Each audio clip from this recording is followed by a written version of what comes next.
CHEM 2100 synthesis of soap.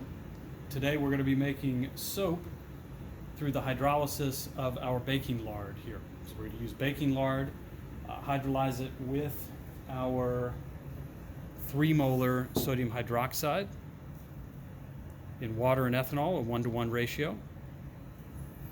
We're going to start out measuring out 0.75 grams of our Crisco or baking lard.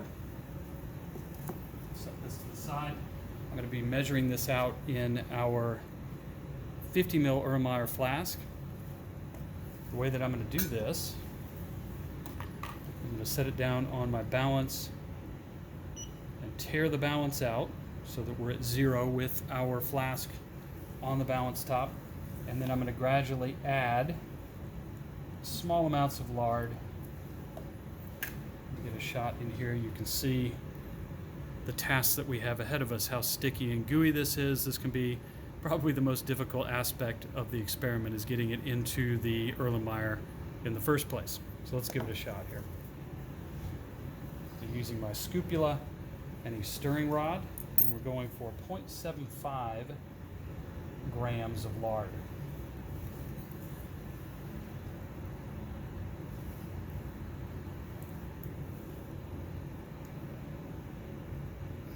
And I'm just using the stirring rod to push the lard off of the scupula as best I can.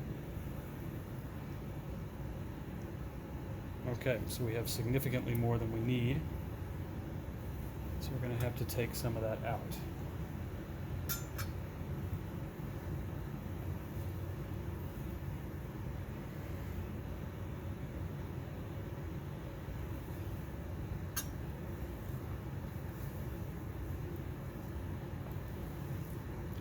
.6.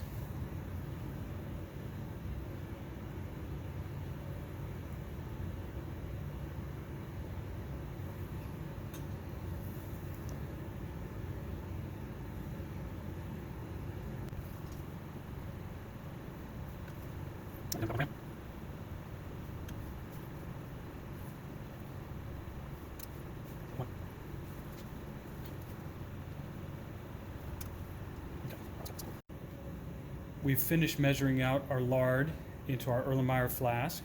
Our final weight was 0.748 grams. A little bit below what we were looking for, but it's very difficult to get it perfect when you're dealing with a sticky substance like lard. So that's going to be close enough for us. The next thing that we have to do is set up our sandbath so that we can heat our lard and sodium hydroxide solution. We're going to make our sandbath in a 400 ml beaker using washed sea sand. I'm going to put enough sea sand in to fill it to the 200 milliliter mark.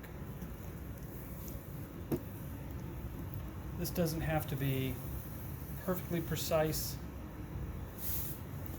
but that's going to give us a height of sand or a depth of sand that will make it easy for us to retrieve our beaker and swirl our flask during the course of the heating cycle.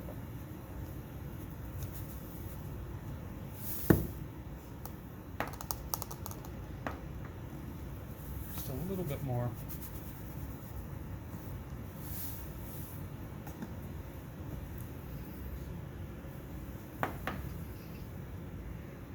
And that's pretty close. So the way that this is going to be set up, we're going to place it on our hot plate. Our Erlenmeyer flask will be placed in the sand. In order to save us from excessive solvent loss during the course of the boiling cycle, we're going to place a 100 ml beaker inverted on top. That's not going to perfectly seal it, so it's a sealed system. That's always dangerous when we're heating a liquid, but this will keep a lot of our liquid from evaporating out into the atmosphere. So we'll take that off. We're also going to place a thermometer, our alcohol thermometer, into the sand. That's going to help us monitor our temperature. Okay, so I'll place it like so. The bulb is placed down beneath the top layer of sand. I'll go ahead and turn the hot plate on. We'll use our digital readout here. We're going to set this at 120.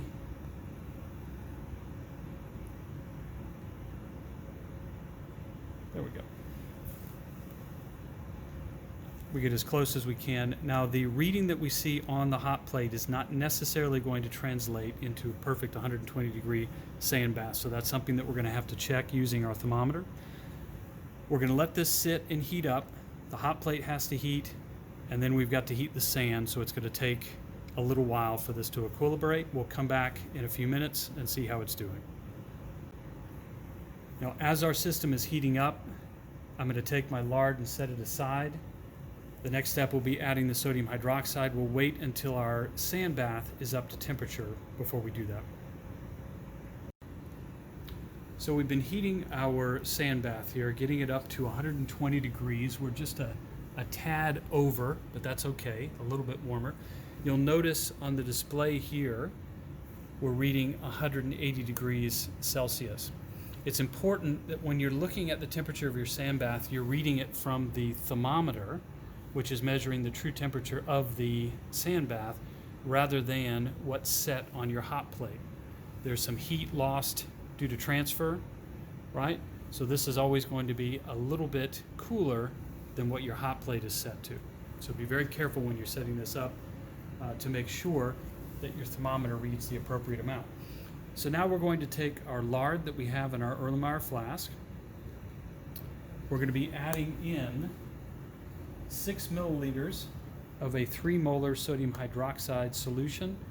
It's a 1-to-1 water and ethanol solution. So I'll go ahead and measure this out, 6 milliliters. Okay.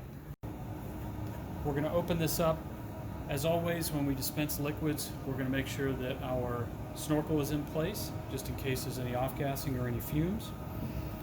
I'm going to go ahead and use my plastic pipette.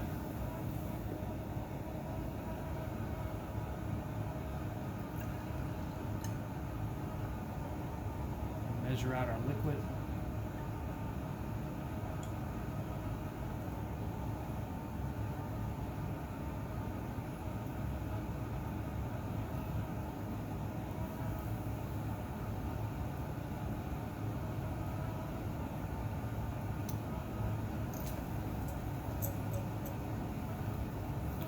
And there we go. There's our 6 mils of our solution. We'll take this 6 mils, bring it over here to our Erlenmeyer flask, combine the two.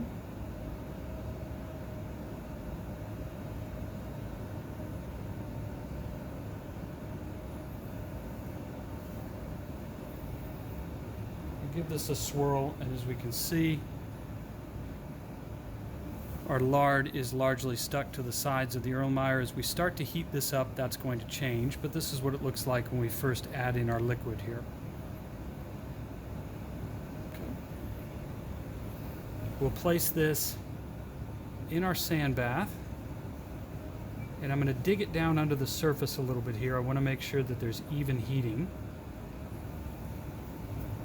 And to make sure that we don't lose too much of our liquid volume, I'm going to invert a 100 ml beaker and place that over the top. So anything that starts to evaporate will hit the beaker and then recondense down into the flask. We're going to heat this for roughly 25 minutes. Every couple of minutes, we're going to stir or swirl the flask, and then we'll check back in after that 25-minute reaction period. We have our reaction heating right now, so let's check out our worksheet here. We've already put the mass of lard used, 0.748 grams. We're going to add in the volume of our sodium hydroxide solution, and that was 6 milliliters. We're going to make a couple of observations down here. Here's our experimental observations. Our lard was a white goo or sludge. Our sodium hydroxide solution was a yellow orange liquid solution. All right, so we're just keeping track of what we're seeing visually so that we can make comparisons once our final product has been prepared. I'll add in just for good measure.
So we've reached the end of our 25-minute reaction time. We're going to go ahead and take off our 100 ml beaker, take our reaction flask off of our sandbath, and we can see some solid, I don't know if you can see that on the bottom, some solid that is precipitated out of solution.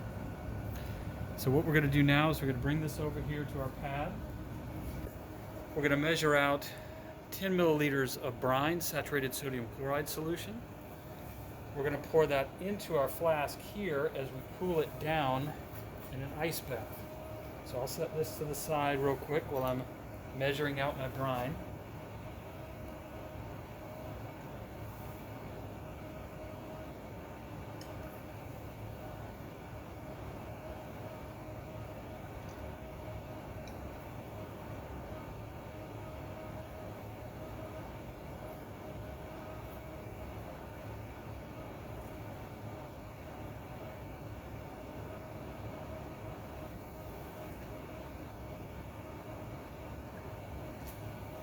There's our 10 milliliters of brine.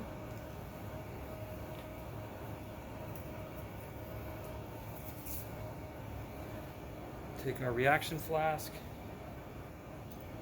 pour our 10 mils in.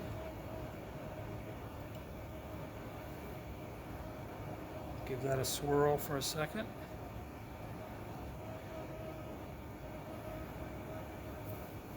I'm going to take a little bit of ice. And I'm going to put just a touch of water in this. Let's go over to the sink real quick. So I've added a little bit of water into my ice. So now we've got a nice ice bath. We have our saturated brine solution in with our reaction mixture here. We can already see some precipitant. We've got an orange, sort of a yellowish orange color. I'm going to cool that down in our ice bath for a few minutes. We'll keep swirling it and come back to check on it in just a few. All right, while we're cooling in our ice bath, let's go ahead and update our data sheet. We have our weight of lard used. We have the volume of sodium hydroxide that we used at the beginning of the experiment, and then here's our volume of saturated sodium chloride solution. That is 10 milliliters. The next data point that we'll get once we've filtered our soap is the total mass collected. That is not specifically remarked upon in your procedure, but it's something that we're always going to get whenever we produce a new product. So let's take a look at what we have in our ice bath. We can see our yellow solution has solidified. I'm going to hold it sideways so we can see that it's not slumping, it's not flowing down the walls. This is a solid soap that we've created. So we're going to take that out of the ice bath. It's been chilling for a couple of minutes. We're going to set up our filtration apparatus. We've done this before in previous experiments. We take our filter flask, we clamp it down. We have our vacuum hose. We'll attach that to the side arm of the filter flask and our vacuum adapter. Always remember to use your neoprene adapter. That's what gives you the seal. And then we have our Buechner funnel that goes on top. Add to this our filter paper, and we're ready to go. One thing that we always do before we use our filtration setup is that we're going to wet it with our rinsing solvent. In this case, it's going to be ice cold deionized water. So I'm going to wet it with some of this water here, and that's going to help us get a nice seal during our filtration. I'm going to use a curved spatula. I've just bent this at a slight curve. I'm going to put that into the flask and chop up some of our soap. This is one of the more difficult aspects of this reaction, because we've got to break this product up and get it out into our filtration setup, and that can be a bit of a challenge. Okay, so I've just chopped it up a little bit. I'm going to go ahead and turn on my vacuum.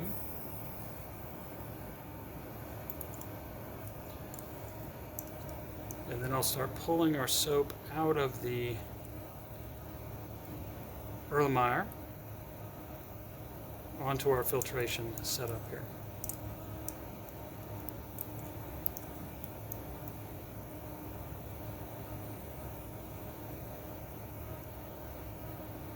So you can see our soap has sort of an orange tinge to it.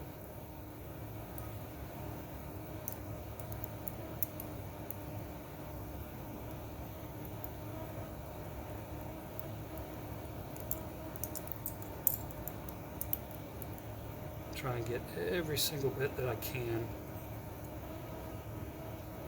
out into our filtration apparatus. Make note on your data sheets that we are leaving behind some of our soap just on the walls of the Erlenmeyer. It's very difficult to get everything out.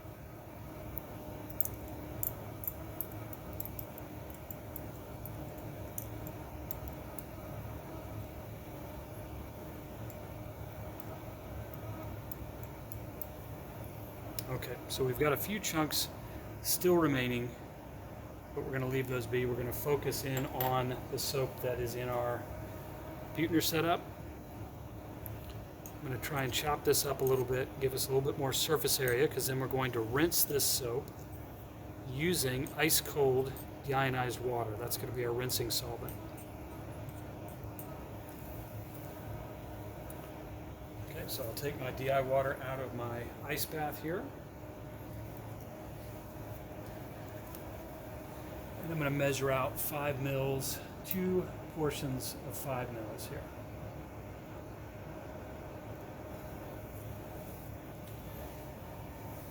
I'm also going to break suction briefly, because what I want to do is pour my 5 mils of water in and then work that around a little bit with my spatula.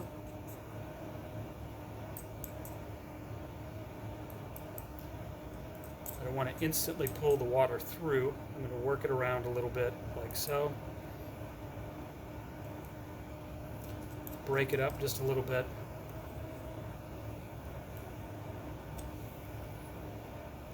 And Now I'll hook my system back together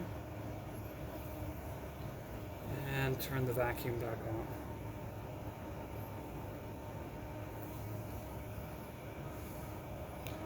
And as you can see, we're pulling some of our water. It's a little bit foamed. Press down on the soap just a bit. Try and get some of that moisture out of it.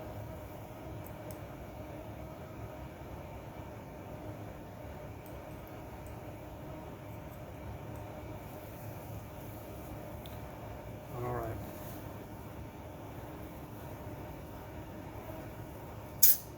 Break my vacuum again. Get another 5 mils.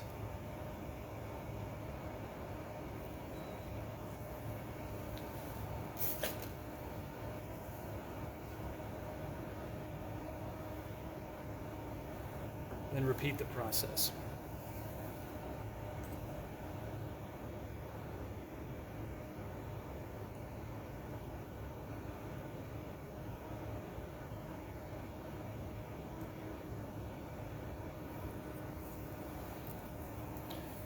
Hook it back up.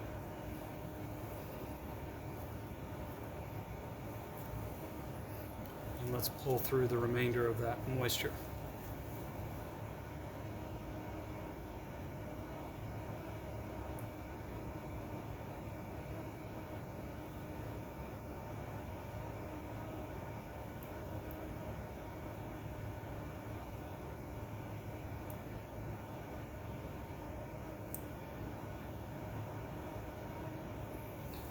All right, we're going to let that pull for a couple of minutes to get all of that liquid out of our soap, and we'll come back in just a minute to collect it and weigh it. So we pulled air through our soap solution or our soap product here for a couple of minutes. It's still sort of a semi-solid and damp, as you can see, but that's perfect for our testing. Let's come back to our worksheet here real quick. We had originally mentioned the mass of the soap obtained. The problem with that being that if it is still a damp sample, we're not going to get an accurate measure of the soap itself. We're going to get that mixed with the solvent, so that value won't be very meaningful to us. So we're going to go ahead and put a strike through that on our data sheet. We're not going to worry about the exact amount that we obtained as a result of the reaction. We're just going to move forward. The next stage is testing our soap foam and measuring our heights, which you can see listed out on the data sheet. I'm going to draw your attention to a couple of observations that we made during the reaction and after the reaction workup was done. Our reaction solution was a yellow-orange until the addition of the brine solution. The solution then solidified and became a translucent orange semi-solid, which is our soap. Okay, so we're always making sure that we're writing down anything visually that we're seeing during the course of the experiment, so that if anyone else is following behind us, they'll know whether they're getting the same product or going through the steps in the right way, because they'll see a very similar transformation. So we're going to go ahead and take a couple of pea-sized scoops out of the funnel, put them into some test tubes, and start testing our soap foam. All right, so we've taken a pea-sized amount of our soap from our Buechner funnel, and we placed it in the bottom of our clean test tube. So we're ready to begin our soap testing. So the first thing I'll do is I'll add, this is 3 milliliters of DI water from our tap here in the lab. I'm going to go ahead and pour that in.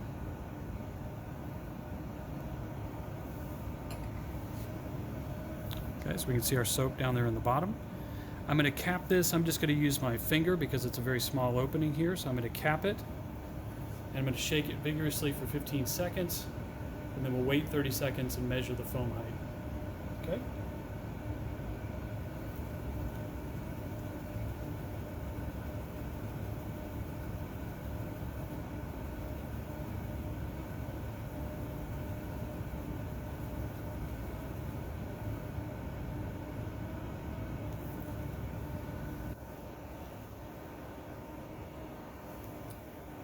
Okay, so we'll give it a little bit of time. We can see the foam. That's a pretty good amount of foam there.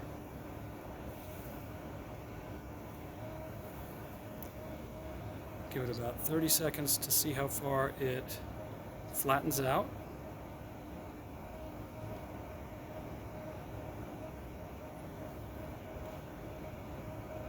All right, and that's our 30 seconds. So let's go ahead and measure in centimeters from the base of our foam up to the top. So that is roughly, let's call that 4.5 centimeters. 4.5 centimeters. I'm going to write that down on my data sheet. This is just in distilled water. 4.5 centimeters. Now we're going to look at our calcium chloride. So we'll take 2 drops of our aqueous calcium chloride mixture, and we'll do the same thing. Here is our 10% aqueous calcium chloride solution. We're going to do 2 drops.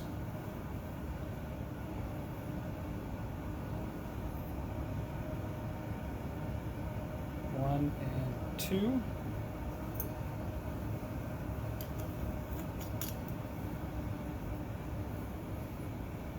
Cap it again with my finger, give it another vigorous shake.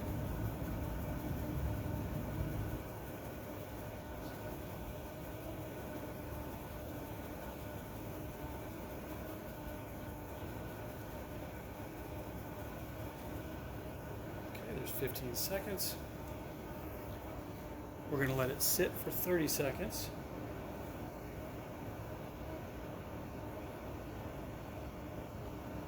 And we'll watch our foam settle out here.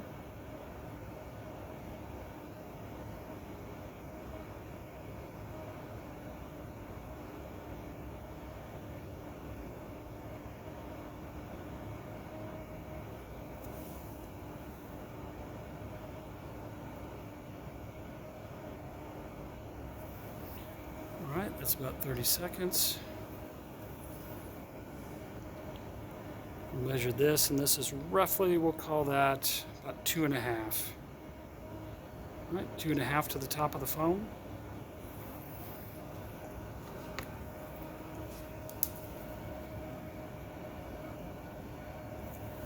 .5 centimeters.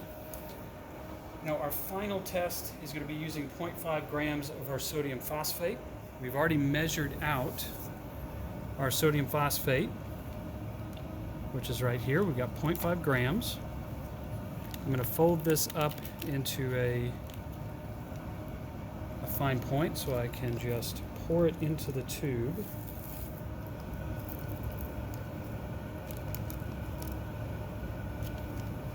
Open it up just so you can see that it's gone in. Okay, so we've got that in our tube. And the same process again, 15 seconds shaking and 30 seconds waiting.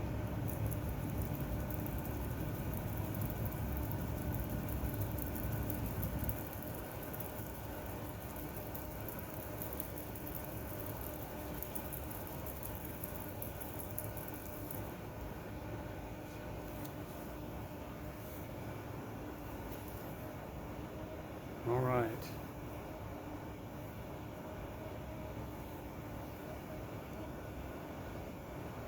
We'll wait it out for 30 seconds here.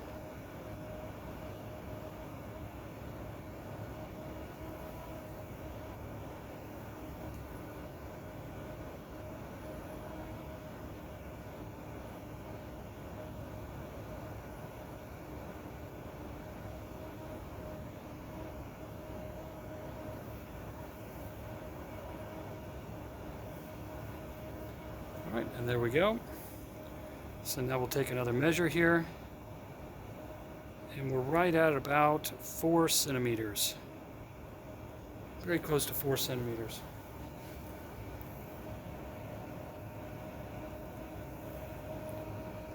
All right. Now we'll move on to our tap water. For our final test of our soap, we've got another pea-sized dollop of our soap product. That's going to be in a new test tube. I'm going to be adding in 3 milliliters of UGA tap water. So previously we used distilled water, which is a purified water. Now we're going to use good old tap water. And we're going to do the same foam test that we did before. Okay, we've got our tap water in. I'm going to go ahead and cap this up.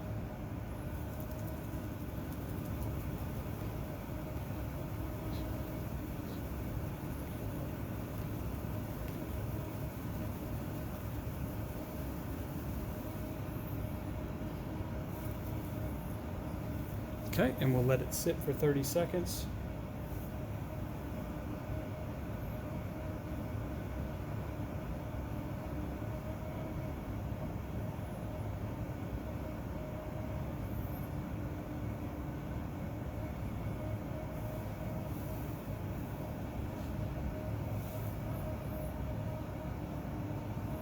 See if there's any change in the foam height here.